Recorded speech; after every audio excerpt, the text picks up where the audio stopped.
விழுப்புரம் அருகே உள்ள கானை நேரடி நெல் கொள்முதல் நிலையத்தில் இருந்து சுமார் 2000 நெல் மூட்டைகள் இரவு பெய்த மழையினால் நனைந்து சேதமடைந்துள்ளன.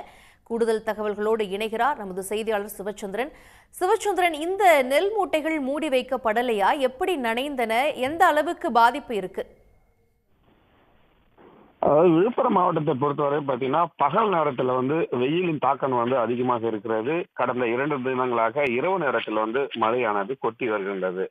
இந்த நேற்று இரவு பார்த்தீங்கன்னா கடந்த 24 மணி நேரத்தில் விழுப்புரம் மாவட்டத்தில் முகையூர்ல 7 சென்டிமீட்டர் மழையும், மணமுண்டியில் 6 சென்டிமீட்டர், விழுப்புரம், செம்மேடு, அவலூர்பேட்டையில் தலா 3.5 சென்டிமீட்டர் மழை பதிவாகியுள்ளன. அரசூர் மற்றும் திருவண்ணூர்ல 2 சென்டிமீட்டர் மழையானது பதிவாகியுள்ளன. அதாவது நேற்று இரவு திடீரென பெய்த இந்த கனமழையின் காரணமாக விழுப்புரம் அருகே உள்ள கானை நேரடி நெல் கொள்முதல் நிலையத்தில் தான் இந்த நெல் மூட்டையானது நனைந்து சேதமடைந்துள்ளன.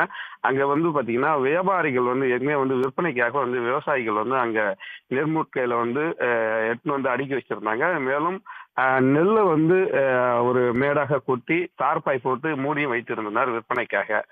குறிப்பிட்ட நேரத்துல வியாபாரிகள் விவசாயிகளிடமிருந்து நெல்லை கொள்முதல் செய்யாததுனால நேற்று இரவு அதாவது தார்பாய் போட்டு வைத்திருந்த போதிலும் சூறை காற்றும் வீசியதால் அந்த தார்பாய் பறந்து அந்த நெல் பார்த்தீங்கன்னா மழையில நனைந்து சுமார் 2000 மூட்டை அளவுக்கு சேதமடைந்து உள்ளதனால் விவசாயிகள் கவலை அடைந்திருக்காங்க.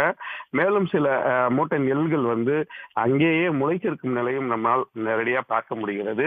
எனவே பார்த்தீங்கன்னா இந்த வியாபாரிகள் இந்த விவசாயிகள் கொண்டு வரும் நெல்லை தாமதப்படுத்தாமல் உடனடியாக அன்றன்றே இதை கொள்முதல் வாங்க வேண்டும், அதாவது கொள்முதல் செய்ய வேண்டும் என்று அரசுக்கு அப்பகுதி விவசாயிகள் கோரிக்கை வைத்துள்ளதை நாம் பார்த்துக் கொண்டிருக்கிறோம். விவரங்களுக்கு நன்றி சிவச்சந்திரன். உடனுக்குடன் செய்திகளை தெரிந்து கொள்ள சன் நியூஸ் பெல் ஐகானை கிளிக் பண்ணுங்க.